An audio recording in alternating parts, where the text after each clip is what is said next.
Hi everyone. Today is Monday, October 28th, and we're having Larry Johnson with us. Welcome back, Larry.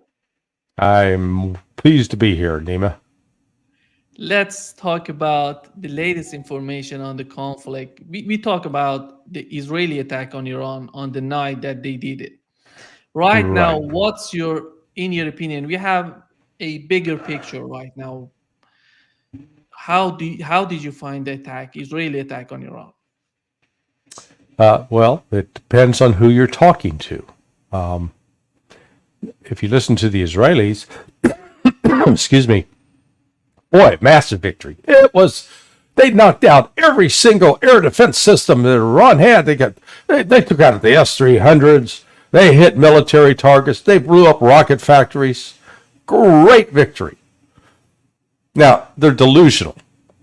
It's I think the scientific term is, it's bullshit. So the reality of what happened is Israel's plan was to first throw missiles into Iran, because they were going to fly in there with their own aircraft. They were smart enough to recognize that there were some air defense systems that they might be put at jeopardy of being shot down. So they use standoff air launched ballistic missiles, and the point was to suppress what's called SEAD, SEAD, suppress enemy air defense. That was their initial objective. That failed. They did not suppress enemy air defense. Yeah, they blew up one or two, but for the most part they didn't. I think they had planned a much more extensive attack with follow-on strikes. That, in theory, they were going to suppress the enemy air defense, and they're going to hit all these military facilities and drone factories and rocket missile factories. They failed, and you can see part of that failure by there were some videos posted early on where you could see the interceptions taking place. And what a contrast it was as compared to Iran's strike on Israel on October 1st. There is that now famous video out of Nevatim where you could see strike after strike after strike hitting the ground, and that the Israelis were intercepting it. And of course, then they come up with the excuse, well, we didn't really want to intercept that. It was, we knew it was going to hit something that wasn't important, so we left it alone. We weren't going to rest missiles on it. Good coping skills. I have, I know a ardent Zionist. I can't even call him a friend, because I think he's despicable. But he wrote initially like, oh man, they're overwhelming the Iranian air defense. They're taking them out. The nuclear site, it was just like, okay. And then I wrote back, well, not really. And oh boy, he attacked. Well, 8 hours later, he's singing a different tune. He's going, well, see, this was a limited strike. Israel didn't really want to put everything at risk.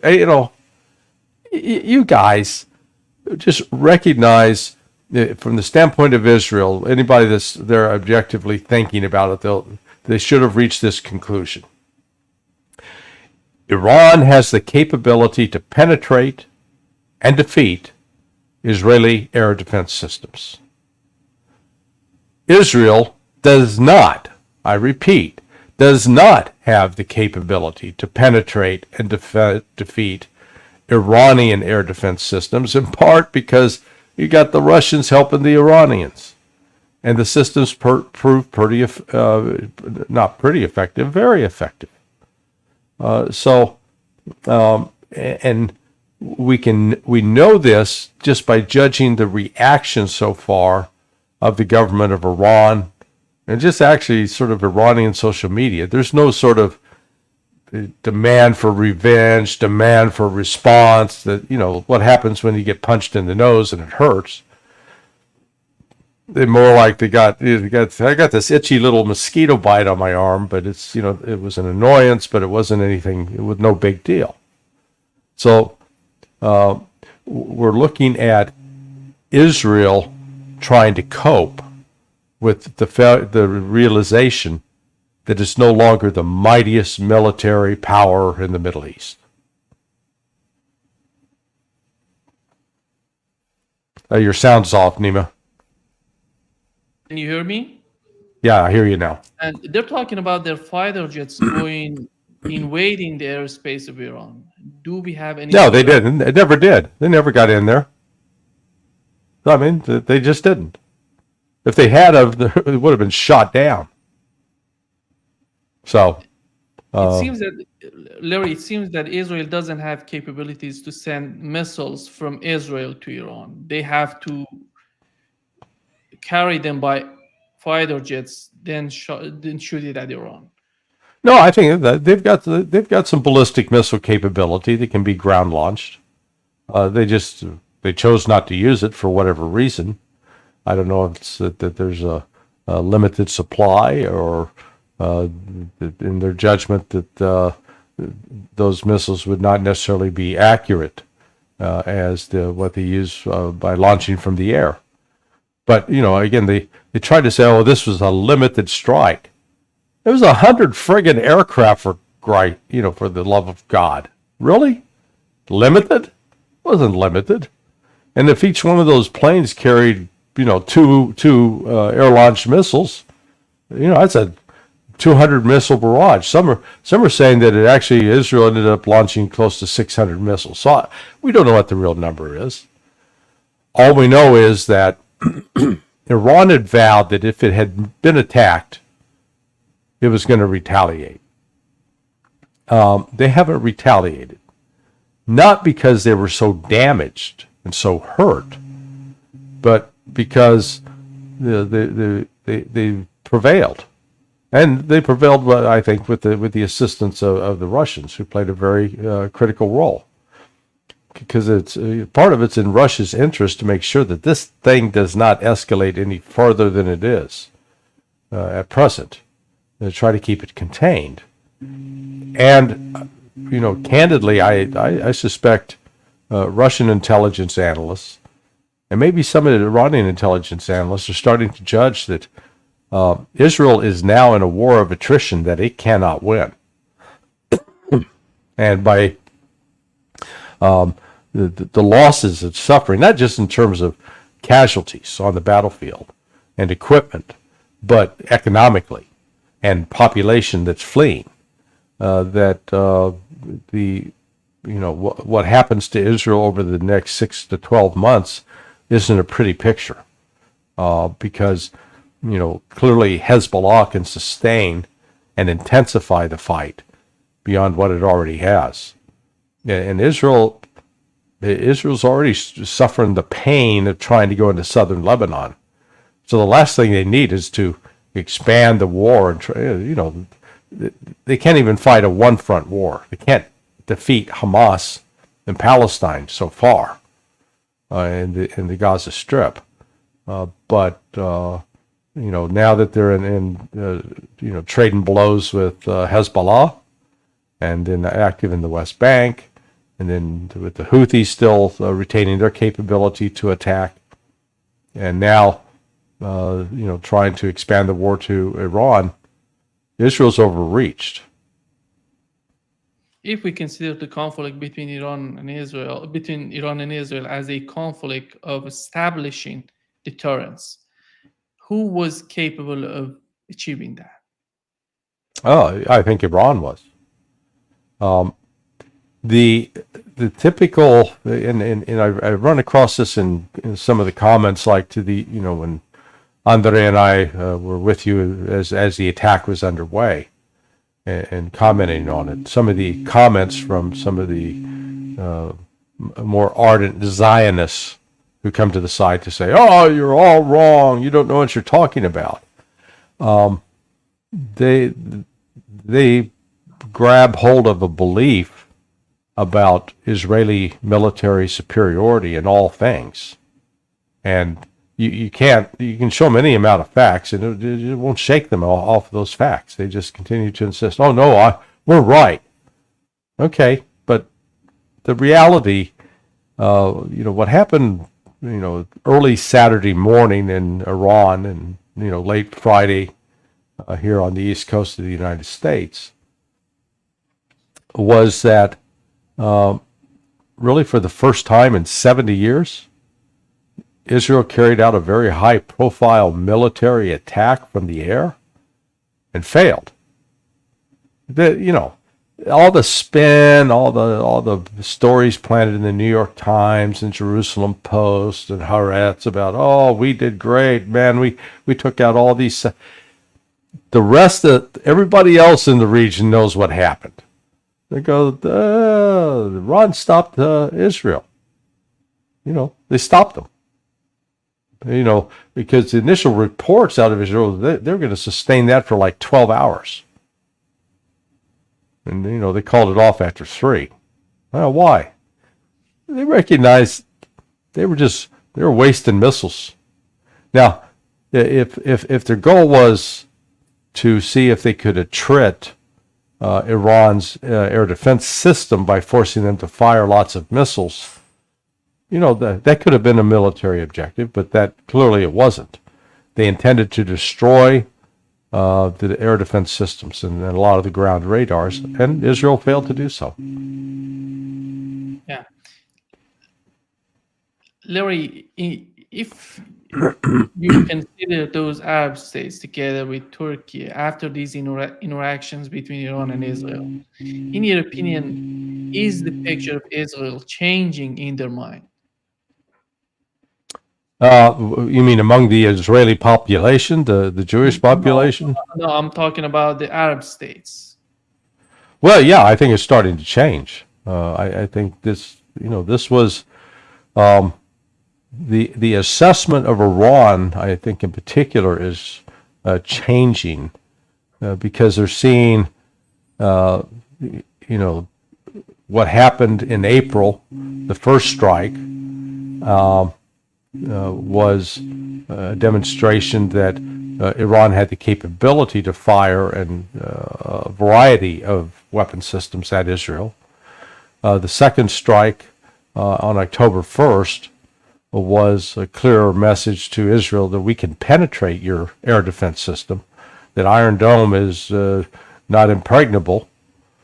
And now, add to that, they've shown that they could stop an Israeli attack that was intended really to cripple Iran militarily. I think you may have read what I posted on my at sonar21.com, but the comment from this ardent Zionist about, initially, boy, they were working to roll over the Iranians. The Iranians had nothing. They were backward. They're just defenseless. That's not what happened. But, part of my frustration is, can you get the people to actually acknowledge the facts about what happened? And that's very difficult. Larry, it seems that Israeli media channel reported that only 3 Hezbollah fighters killed and wounded an entire Israeli forces of 20 soldiers. Mm-hmm. And when they're talking about this in the Israeli media, how could be that the situation between Israel and Hezbollah in the southern part of Lebanon? Because at the end of the day, Netanyahu needs to do something in the southern part of Lebanon with this situation. They have to come to a solution, or maybe, I don't know if they want to continue this conflict in that region. Well, they're trying to figure out how to, again, extricate themselves. It's a repeat of 2006. 2006, they thought they could roll in there and overwhelm Hezbollah.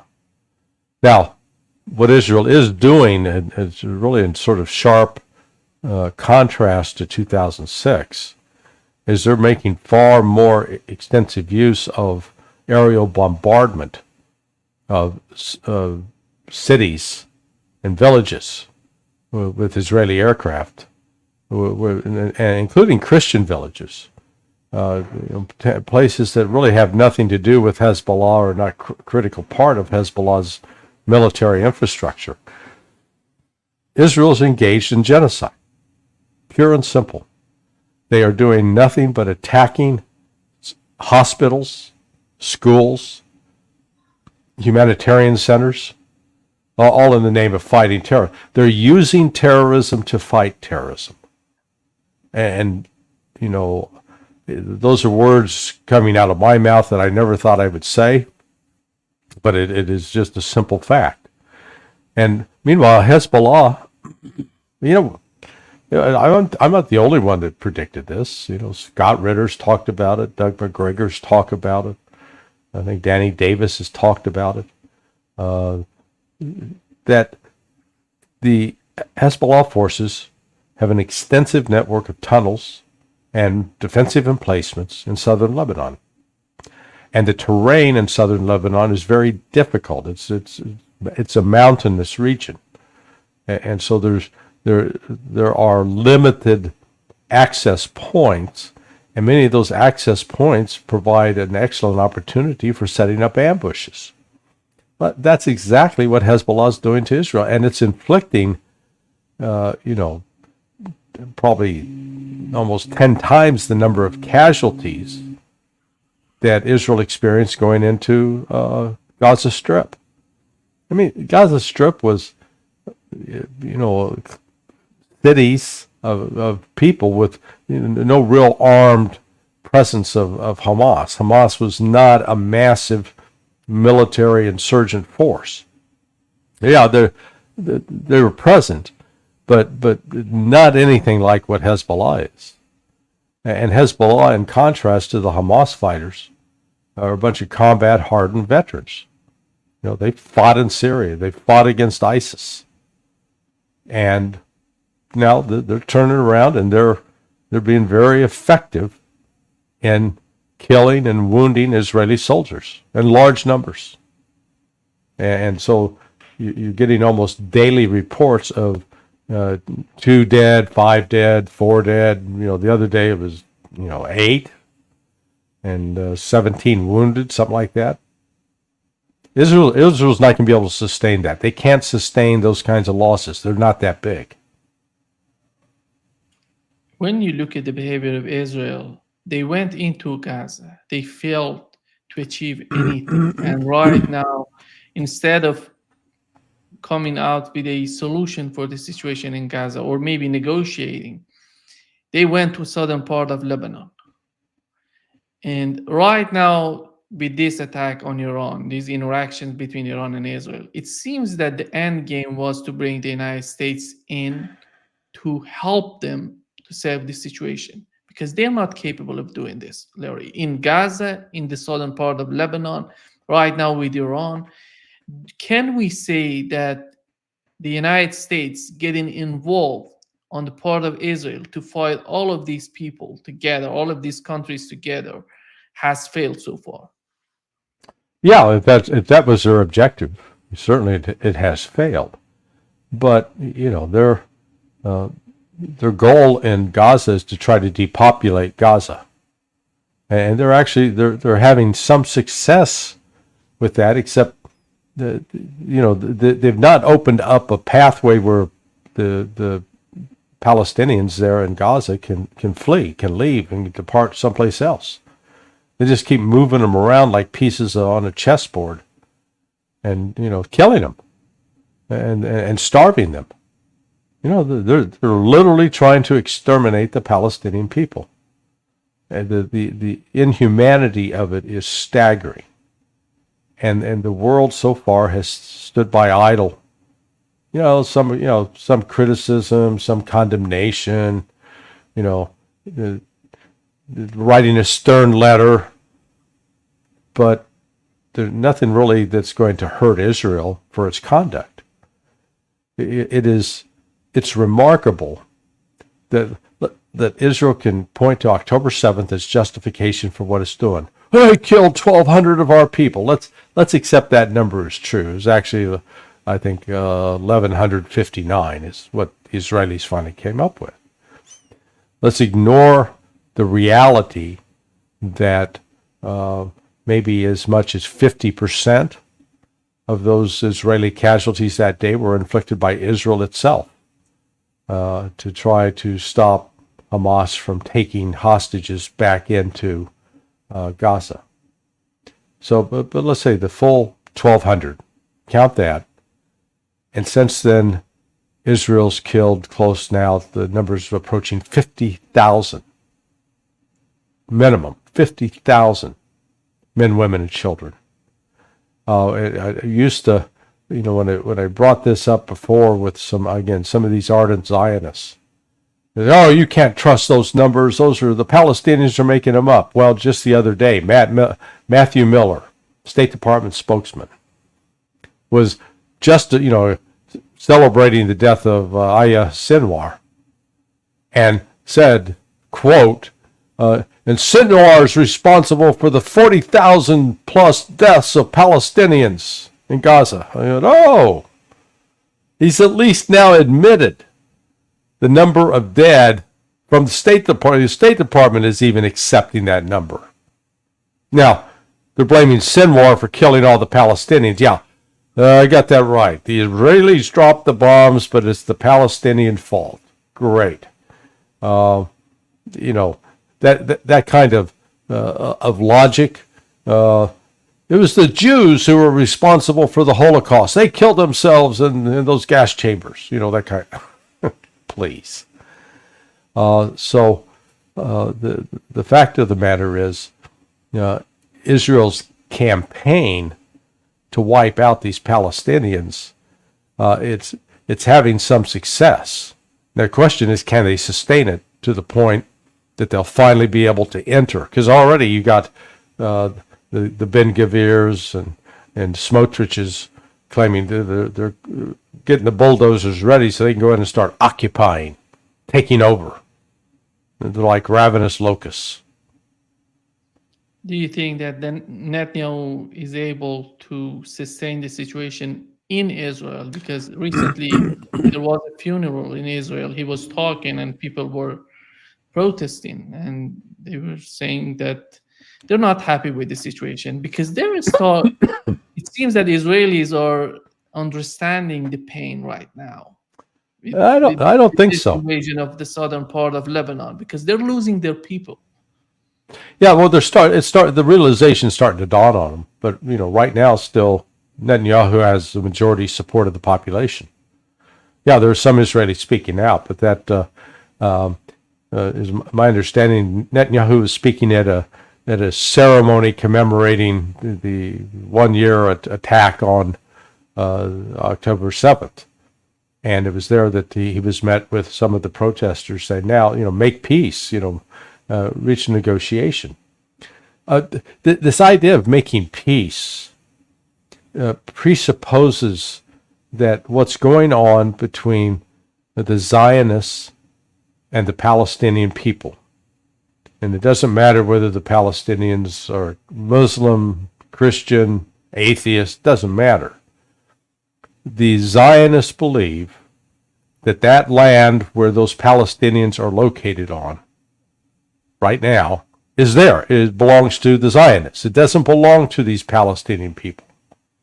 The families that have inhabited places in the West Bank for generations, literally hundreds, going back more than 1,000 years, that they don't have a right to that land. That belongs to the Jews. And so there's nothing to negotiate here. The only negotiation is how fast are you going to pack up your shit and get out of my land. That's the Zionist mentality. So I fully understand why the Palestinians are fighting them. And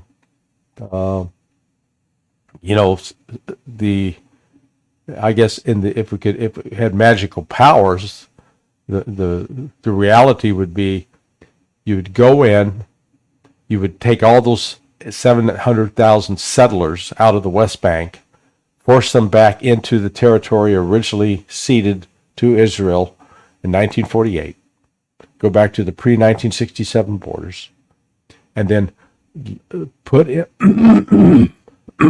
some real UN muscle which is a contradiction in terms, I realize, an oxymoron.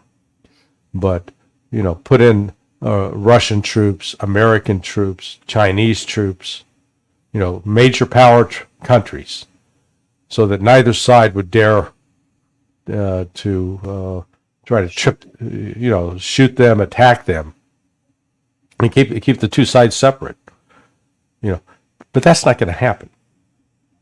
And so this thing's going to go on. Frankly, I don't see how Israel sustains itself and remains intact as a country. I don't know how long that will take, but the process, what has transpired over the last year, despite all this support from Zionists in the United States, you don't see all of them packing up and saying, man, it's time to move to Israel to stand with our people. They're not doing that. They're getting the hell out. People are leaving Israel to come back to the United States or go, even Bibi Netanyahu's son. He's hanging out in Miami. The trend line for Israel, the trajectory, is not good. And I think what we're going to see in the next week or two is Hamas is really going to intensify its attacks. Again, if I'm the Iranians, you sit there and you start weighing your options to respond to what Israel did Saturday morning in Iran with its attacks. You can say, okay, if we launch outwardly, we respond directly. This does run the risk of escalation. It does run the risk of maybe compelling that Israel will feel compelled to use nuclear weapons. But so is that our only option? Oh, heavens no. We can boost the capabilities of Hezbollah and the Houthis. We're going to actually give them some weapon systems that they haven't had previously that they will be able to employ against the Israelis. And so using proxies to attack Israel will just further weakens Israel. And then the Israelis got to, they have to figure out, okay, well, what are we going to do? What's next? In your opinion, does Hezbollah need Iranian forces helping them in Lebanon? Well, to define that a little bit, I mean, right now Hezbollah is quite capable of continuing sustaining the fight. But any assistance provided from Iran would be quite welcome. So they're not dependent on it, but it's certainly beneficial. So you can't minimize that as being unimportant. Larry, when you look at Israel, you talk about people who are supporting Netanyahu right now, and how, in your opinion, in terms of the public opinion in Israel, which is so delusional, because recently, when you see a journalist talking about by the assassination of Nasrallah and the commanders, Hezbollah was defeated, just go in the southern part of Lebanon and destroy everything. When a journalist thinking this way, you look at the public opinion, ordinary people who are not that much familiar with the situation in the southern part of Lebanon. What would be the situation that can bring some sort of sanity to these people who are living in Israel, who are giving the support to Netanyahu? Casualties. It'd be a combination of casualties and physical destruction inside Israel. So Hezbollah yesterday, on Sunday, had issued an evacuation warning, just like Israel has warned certain areas in Lebanon now, get out, or you're going to be at risk. Hezbollah issued the same to, I believe, 25 different settlements in northern Israel. So that tells me they intend to step up attacks. And so you get the combination of these kibbutzim being destroyed and getting hit with some major explosions, doing significant damage, and then casualties, both among Israeli troops and then among Israeli civilians. Israel has really never paid a significant price militarily for its attacks. Its attacks. I think combined casualties from the Six-Day War, the Yom Kippur War, the going into Beirut, Lebanon in 2006, and now this. I think the total KIA from all those combined is fewer than 5,000. I don't want to minimize. 5,000 is still a large number, particularly if it's one of your loved ones. But it's really insignificant compared to the size of the Israeli military force. But if the casualty count starts going up, that all of a sudden, if Israel is lost over the course of the next 6 months, they lose 3,000 KIA in southern Lebanon, that's too much. I mean, they will have lost more in 6 months, 7 months in southern Lebanon than the United States lost in Iraq and all of its occupation over 15 years in terms of KIA. So it is, it's the simplest way to put it is the Israeli public's got to feel the pain. They've got to feel the combination of the grief from loss of life and the economic pain because the economy is imploding. Those two things, I think, will help awaken them from their delusional fantasy that they can exterminate the Palestinian people. We've learned that the director of CIA, together with Mossad, they're talking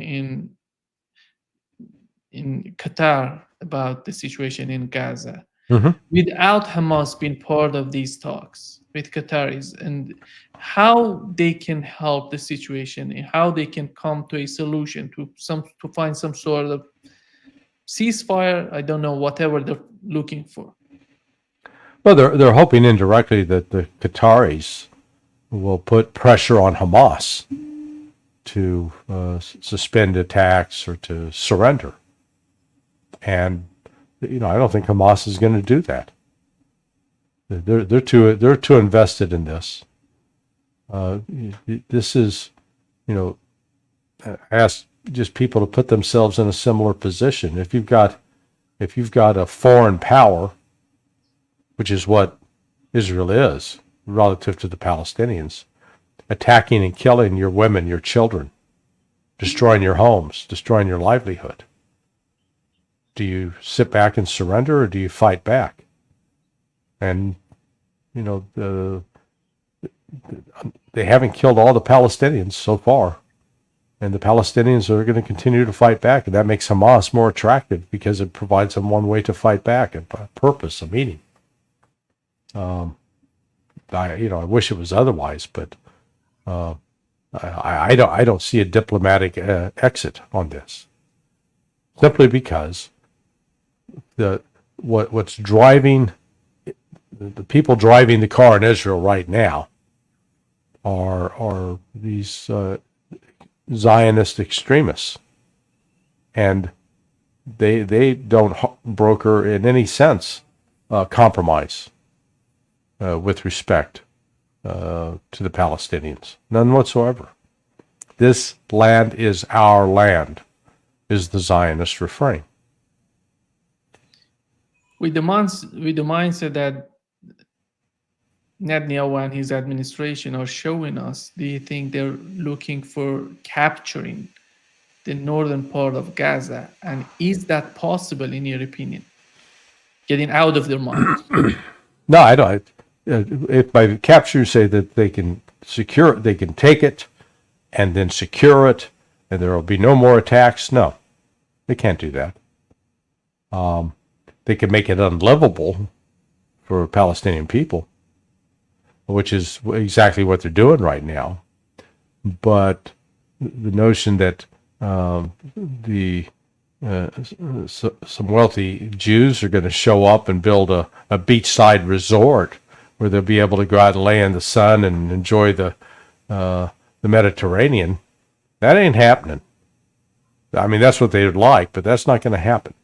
Simply because Palestinians, the Hamas fighters, aren't going to leave them in peace. They will continue to find a way to attack. Israel, it seems that Israel is at risk of losing UN membership if it cuts ties with UNRWA. Mm-hmm. And do you think that right now the UN is getting to the point that finally, they're gonna have some sort of standing against Israel, and they're gonna show something substantial to Israel and its attitude? Yeah, no, I personally believe Israel should be thrown out, absolutely tossed out. You know, the Israel's attacks on the UN, actual physical attacks on UN personnel with the UNIFIL mission up in Lebanon, is it's beyond the pale. So Israel does nothing but they're like the most unwelcome house guest you could ever have. You know, you've never seen like the North Koreans don't behave like this. It is the rudeness, the arrogance, the abrasiveness across the board. So I'm, you know, it wouldn't surprise me at all, because what Israel has accomplished over the course of the last, 13 months now, since the start of their reprisals against the Palestinian people, is that they've alienated most of the countries in the world, who are no longer, some who before were supportive of Israel, had diplomatic relations with Israel. They're breaking relations with Israel. Then they're becoming more outspoken in their opposition to what Israel's doing. You can't escape the images of these dead children. They are murdering children on a daily basis, and excusing it because they're fighting terrorists. Those children aren't terrorists, but unfortunately, within the Zionist mentality, they can murder children, and it's okay, and it's not okay. And how about the situation right now in the United States, Larry? In your opinion, what is the calculation in the mind of Netanyahu in terms of what's going on in the United States? Well, I think he's emboldened with. I think it's a greater likelihood that Donald Trump is going to win, and Trump is seen as being far more supportive of Israel's quest to control, to dominate all of the land in Palestine as well as Israel. So I think they're making their bet. Hey, Trump's going to win, and we're going to get the green light. Now, that may be a foolish bet, because Trump, while being very supportive of Israel, in theory, is not keen on expanding U.S. military commitments overseas. Just the opposite. Wants to pull back, and wants to have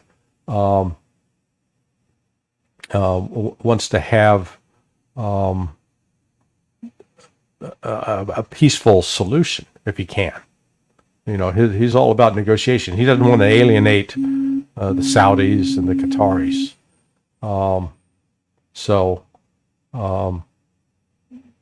It's just, I think that they're banking that Trump will make things better for them.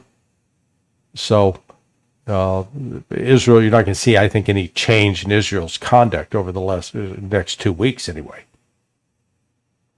Because I don't know if you saw J.D. Vance recently talking about the situation in the Middle East. He said that sometimes our interests with Israel overlap. But when it comes to a bigger conflict with Iran, we have no interest in having a war with Iran.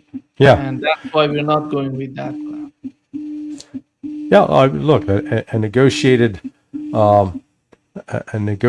solution is that, neither Trump nor J.D. Vance want to see the United States get embroiled in more wars. But Trump really has become sort of the anti-war president, even though ironically he's supported by a lot of people who would be happy to get engaged with battles overseas. But let's just hope we dodge this bullet.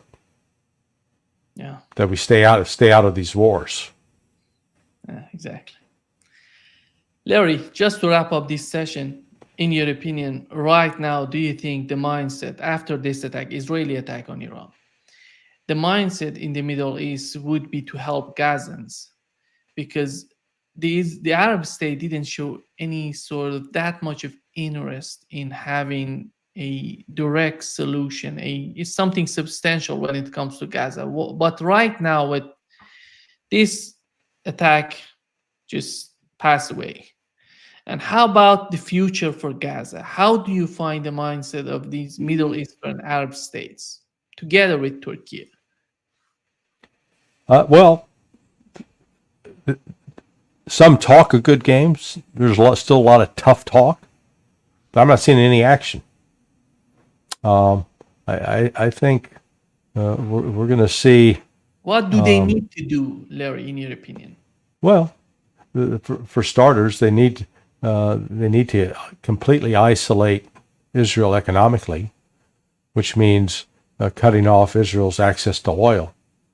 Turkey has is in a important position to do that. But then countries of Jordan and Egypt, they need to break relations with Israel. They just said, no, this is what you're doing is unacceptable. But up to this point, they're bought off. Both the Jordanians and the Egyptians, they're bought off by the United States. So, they're no better than prostitutes with respect to that. That'd be a step in the right direction. It wouldn't be an immediate solution. But to completely isolate Israel, where Israel's got to know that if they continue on this path, they're not going to have anywhere else to go. So, sorry about that. Got an incoming call. So, I guess I'm frustrated by the failure of the Arab Muslim nations to really do anything of substance. The only country still that's taking significant military action against Israel are the Houthis.